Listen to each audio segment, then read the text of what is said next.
오늘 주제는 지난주에 이어서 베드로의 이야기인데, 지난주에 제가 말씀드렸지요. 미국의 성경학자 팀 라하이가 쓴 성령으로 변화된 기질, 이 책을 내가 소개하면서 말씀드렸지요. 서양 의학의 원조격인 히포크라테스의 글을 인용을 해서 히포크라테스가 사람의 기질을 4가지로 구분을 했다.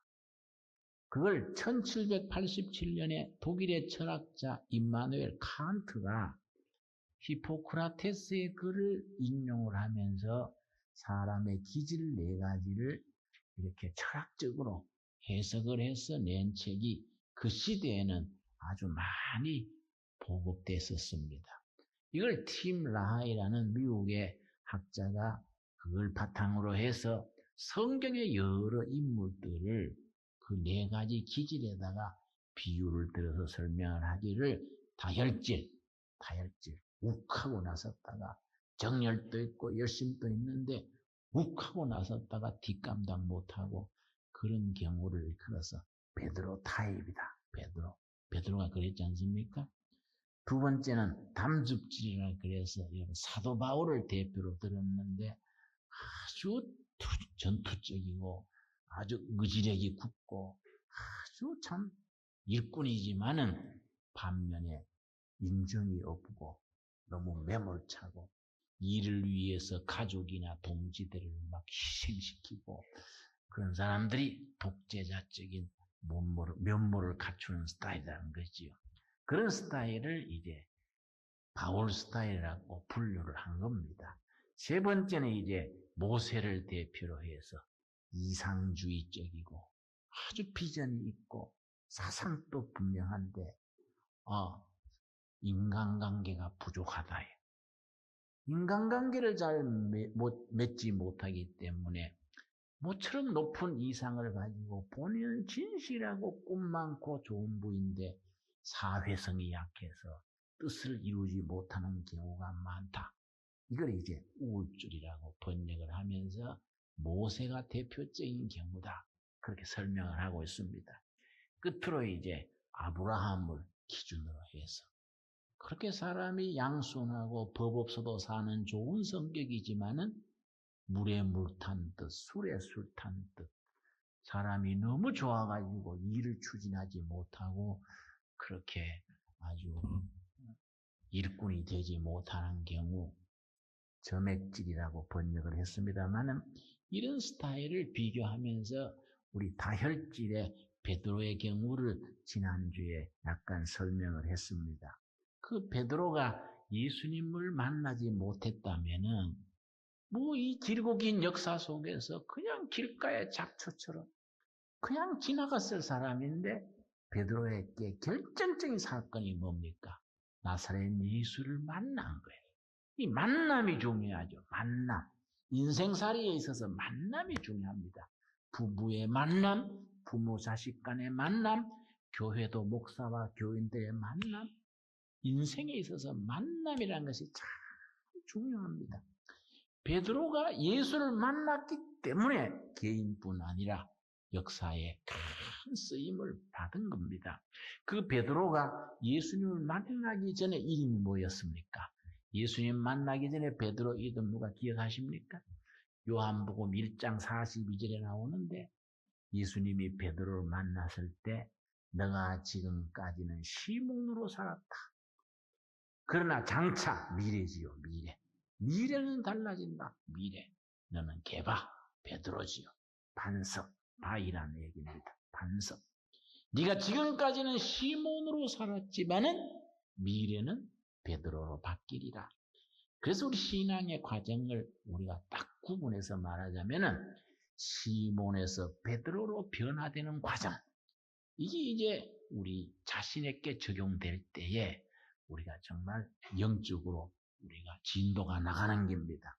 그리고 예수님이 많은 이적 병 고치시고 기적을 베푸셨는데 예수님이 베푸신 숱한 이적 기사 중에서 첫 번째가 뭡니까? 첫 번째 이적. 아주 상징적이지. 요한복음 2장에 나오는 물을 포도주로 바뀌게 하신 기적이지. 이 자체가 의미가 있는 겁니다. 왜냐? 두 가지 의미가 있습니다. 교회는 예수님 때나 지금이나 앞으로도 교회는 잔치집이다. 교회는 초상집이 아니다. 교회는 축제가 벌어지는 잔치집이다. 거기에 잔치집의 신랑은 누굽니까? 주인 대신 예수님. 신부는 우리 각자가 다 신부의 상징성을 가지고 있는 겁니다. 두 번째, 물을 포도주로 변화시켰다는 게 뭐냐? 물은 놔두면은 썩어버린다. 못 쓰게 된다. 근데 포도주는 세월이 갈수록 감당한다 이거지. 근데 물은 반대다 이거지. 그래서 우리가 신앙적으로 적용해서 별 볼 일 없었던 사나이 시몬이 정말 제자 중에 제자, 베드로가 되어가는 과정. 가나 혼인잔치집에서 물이 포도주로 변하는 과정. 이것이 우리들에게 주어지는 과제다. 그런데 시몬이 베드로로 변화돼가고 영적으로 성숙 성화돼가는 과정에 갑자기 확 뒤집어져가지고 된 게 아니다. 그러니까 시몬이 베드로로 변화돼가는 그 과정. 인간적으로 말하면 시몬은 말이지요. 성격도 뭐 아주 좋지 않은 데다가 뭐 가방끈이 짧아서 학문이 있습니까? 교양이 있습니까? 집안이 좋습니까? 베드로의 삶을 읽어보면 우리가 위로가 돼요. 왜냐? 우리 중에 거의가 학력이 베드로보다는 높을 게입니다. 모든 사회적인 것도 베드로보다는 높을 게입니다. 그런데 베드로 같은 사람 사나이도 모의 제구실을 하게 됐는데 베드로보다 학력도 좋고 여러 가지 좋은 우리야 뭐 얼마든지 가능하겠구나. 그런 우리 미래에 대한 우리 그런 희망을 품을 수 있게 되기를 바랍니다. 우리들의 신앙의 세계는 기독교 신앙이 왜 좋습니까? 기독교 신앙은 철두철미 미래입니다. 미래. 예수님 당시에도 세 가지 종류의 사람이 있었습니다. 과거에 매여 사는 과거지향적인 사람, 바리새인들입니다. 항상 흘러간 가요죠. 모세요, 모세. 뭐든지 모세, 과거지향이죠. 둘째는 현실 영합적인 사두개인들입니다. 현실의 이권을 다 차지한 거예요, 사람들이. 뭐 다른 사람 욕먹거나 뭐 체면이고 그 관계없어요. 뭐 그냥 로마 제국주의 밑에 식민지로 있으면서 막 아부하고 허리 굽히고 뇌물 쓰고 현실적으로 좋은 자리는 사두개인들이 다 차지한 겁니다. 현실 영합적인. 지금도 그런 사람들이 있죠. 세 번째는 예수님의 제자들이죠. 그 사람들은 미래지요. 예수님 자신이 베드로 같은 사람, 야고보, 요한, 12 제자가 무슨 거기 사회적으로 엘리트가 없어요. 다 바닥 사람들 뽑아가지고 마지막에 뭐라 그랬습니까? 땅끝까지 복음을 전하라. 그랬는데 예수님의 제자들 중에 땅끝이 어딘지 아는 사람이 없었어요. 해외 여행해 본 사람도 없고 지리책 본 사람도 없고 땅끝이 어딘지도 모르는 사람들입니다. 그 성경에 뭐라 그랬습니까? 갈릴리 바다에 풍랑이 일세. 그 바다가 아니라 이 말이야. 크지도 않은 호수인데 호수. 크긴 크지만은 우리 세계적으로 비하면 그 별거 아닌 호수인데 그 사람들은 이 바다인 줄 알고 사는 거예요. 바다인 줄 알고. 갈릴리 바다에 풍랑이 일세. 바다에 나가봤어야지 그 사람들이. 그런데 그 사람들한테 예수님이 미래를 맡기는 거예요. 땅끝까지 복음을 전하라. 그래서 시몬 베드로를 처음 만나가지고 네가 지금까지는 시몬으로 살았다마는 미래는 다르다. 미래 베드로가 될 것이다. 이렇게 이제 예수님 말씀하셨지요. 그 시몬이 베드로로 성화되어가는 과정이 5단계를 우리가 살펴볼 수 있는 겁니다. 첫 단계로 지난번 주일에 우리가 말씀드렸지요. 예수님이 고기잡이 시몬, 그때는 베드로가 되기 전이지요. 고기잡이 시몬의 배를 빌려가지고는 말씀을 다 나누신 뒤에 시몬에게 그랬지요. 그물을 깊은 데로 내려 고기를 잡으시오. 깊은 데로 그물을 내리시오. 베드로가 예수님의 말씀대로 했더니 고기를 가득히 잡았는데 그때 베드로가 한 말을 참 읽을수록 나는 실감 느낍니다. 햇빛이여 사부님, 내가 밤이 맞도록 수고를 하였지만은 빈 그물밖에 없는데 뭐에 의지하여입니까? 말씀에 의지하여. 말씀에 의지하여. 우리로 말하면 나이 60이 되도록 혹은 70이 되도록 장사하고 학문하고 자식 낳아 기르고 그 물질을 계속 했지만은 베드로처럼 빈 그물 들고 있다. 우리가 지금 빈 그물 들고 있는데 말씀에 의지하여 내가 한번 그렇게 해보겠습니다. 그랬더니 고기 가득히 잡은 거예요. 그때 베드로가 정말 시몬이 베드로가 될 수 있는 결정적인 1단계가 시작된 겁니다. 뭐라 했습니까? 예수님 무릎 아래 엎드려. 누가복음 5장에 예수님 무릎 아래 엎드려. 나는 죄인으로소이다. 나를 떠나시옵소서. 내 같은 쫄장부, 내 같은 쫄자는 스승님 같은 위대한 영혼을 감당할 수가 없습니다. 나를 떠나주십시오. 자기 인식이요, 자기 인식. 자기의 초라하고 헐벗고 자기의 그 너무나 참 일상적인 모습에 자기 주제를 파악을 하고 나를 떠나주십시오. 나는 죄인이로소이다. 자기 자신의 영혼의 헐벗은 모습, 자기 자신의 벗은 모습을 하나님 앞에서 바로 볼 때에 시작이 되는 겁니다. 참 실감이 나는 말이지요. 그 베드로가 예수님 앞에 엎드려가지고 나는 죄인으로소이다. 나를 떠나주십시오 할 때는 그 순간이에요. 그 순간. 자기 있는 모습 그대로 하나님 앞에 마주 하는 겁니다. 자기 모습을 보는 데서 시몬이 베드로로 승화되어가는 첫 출발이 되는 거이죠. 그 다음에 두 번째 마태복음 16장 15절 16절에 보면은요, 예수님이 제자들한테 물었습니다. 예수님과 제자들 간의 관계는 항상 대화거든요. 대화. 그걸 삼파술 그래요. 삼파술. 히랍의 소크라테스가 늘 활용했던 철학하는 방법인데 예수님도 그대로 삼파술이. 왜 삼파술이냐? 삼파가 아기를 놓는 걸, 산모에서 아기가 나는 걸 도와주는 삼파 아닙니까? 그래서 소크라테스나 예수님 같은 위대한 스승들의 사람을 깨우치는 방법이 삼파술 거예요. 자기 자신을 자기가 스스로 깨닫도록 산파가 산모를 도와주듯이 옆에서 도와준다.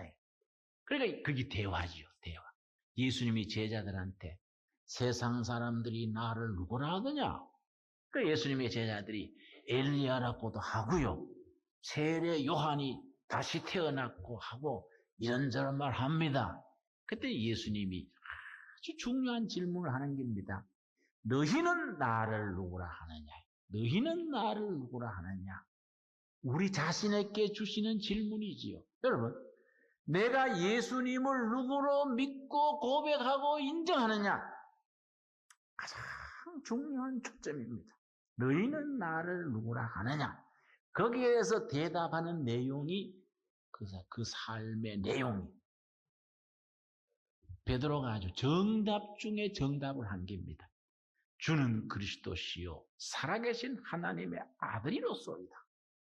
예수님이 그 말에 흡족하셔서 그 신앙 고백 위에 교회를 세우겠다. 마태복음 16장의 얘기죠. 그 베드로의 신앙 고백이요, 신앙 고백. 예수님을 누구로? 주는 그리스도시요, 메시아죠, 메시아. 예수님이 주는 주인. 예수님이 내 삶의 주인이고 예수님 메시아고 하나님의 아들이로소이다. 예수님 안에서 예수님을 주인으로 모시고 예수님을 내가 메시아로 믿고 고백하는 신앙 고백이 중요한 거예요. 이 베드로를 위대한 베드로가 시몬이 베드로로 되게 한 거이지 다른 게 아니다.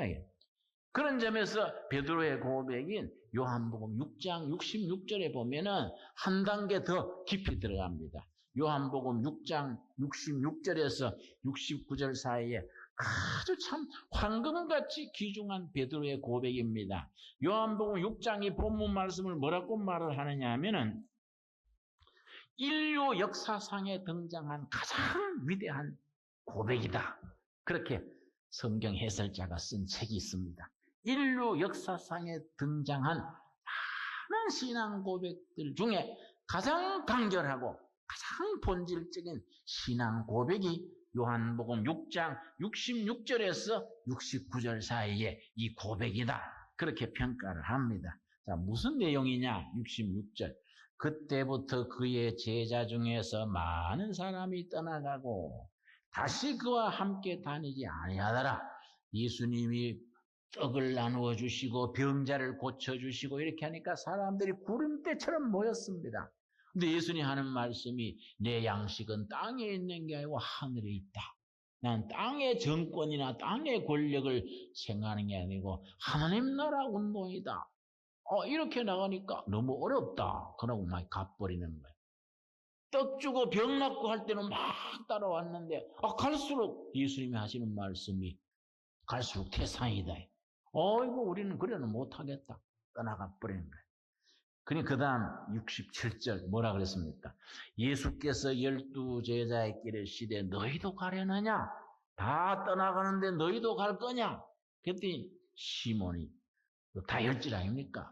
앞에 나서는 데는 1등이거든요. 시몬 베드로가 대답하되 주여, 그 다음부터 요점입니다.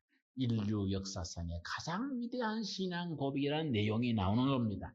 주여, 영생의 말씀에 주께 있사오니 우리가 누구에게로 가오리이까? 우리 68절 같이 읽었습니다. 99절을 같이 읽읍시다. 우리가 주는 하나님의 거룩하신 자인 줄 믿고 알았사옵나이다. 여기 첫 점이거든요.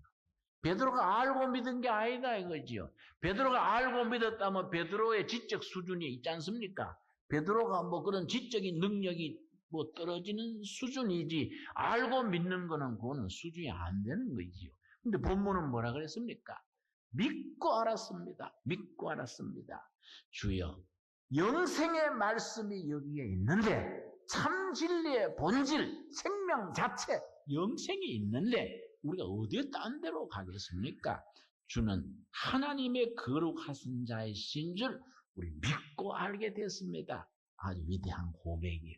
둘의 가족 여러분, 우리가 다른 건 제쳐놓고 정말 베드로의 후배답게 주는 그리스도시요, 내 주인이시요, 하나님의 아들입니다.